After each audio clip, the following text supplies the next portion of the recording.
আসসালামু আলাইকুম বন্ধুরা, আজকে দেখাবো তোমাদেরকে চিকেন পকেট শর্মা রেসিপি। তো ফার্স্টে হচ্ছে গিয়ে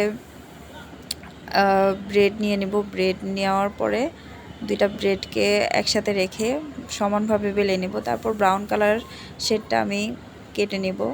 আর হচ্ছে এটাকে স্কোয়ার শেডে নিতে হবে, যেহেতু পকেটটা সুন্দর হয়। তারপর হচ্ছে গিয়ে গোলানো ডিমের ভিতরে ভালো করে ব্রেডটাকে চুবিয়ে তারপর বিস্কিটের গুঁড়ার সাথে মাখিয়ে তেলে ফ্রাই করে নেব। তারপরে হচ্ছে তেলে ফ্রাই করা হলে দেখছো কি সুন্দর কালারটা আসছে। বাস এটাকে উঠিয়ে একটা ফ্রাই প্যানে ম্যারিনেট করা চিকেনটাকে ভেজে নেব।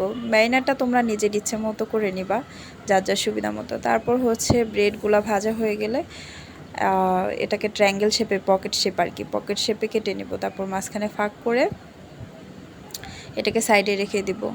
তারপর হাফ কাপ শসা, হাফ কাপ গাজর আর 1 টেবিল চামচ ধনিয়া পাতা আর 1 টেবিল চামচ কাঁচামরিচ কুচি দিয়ে সেটাকে ম্যানোসের সাথে 2 টেবিল চামচ ম্যানোসের সাথে ভালো করে মিক্স করে তারপর চিকেনগুলোকে দিয়ে দিব।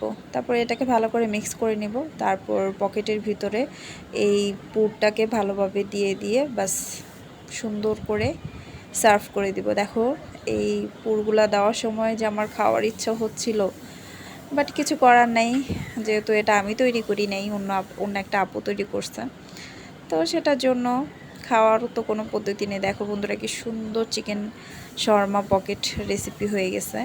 তোমরা চাইলে বাসায় এভাবে ট্রাই করতে পারো, খুবই সহজ এটা করা। তো এখন আমি দেখাবো একটা রসগোল্লা রেসিপি। তো ফার্স্টে হচ্ছে 1 লিটার বা 2 লিটারের মতো দুধ যায়, যে পরিমাণে দুধ মানে রসগোল্লা বানাবা সেই পরিমাণে দুধ নিবা।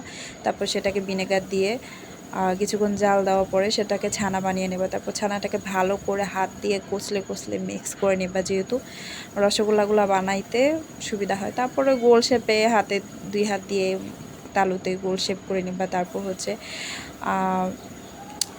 একটা পাত্রে চিনি দিয়ে আর পানি দিয়ে হচ্ছে এটাকে শিরা বানিয়ে নিবা জাফরান দিয়ে। বাস হয়ে গেল।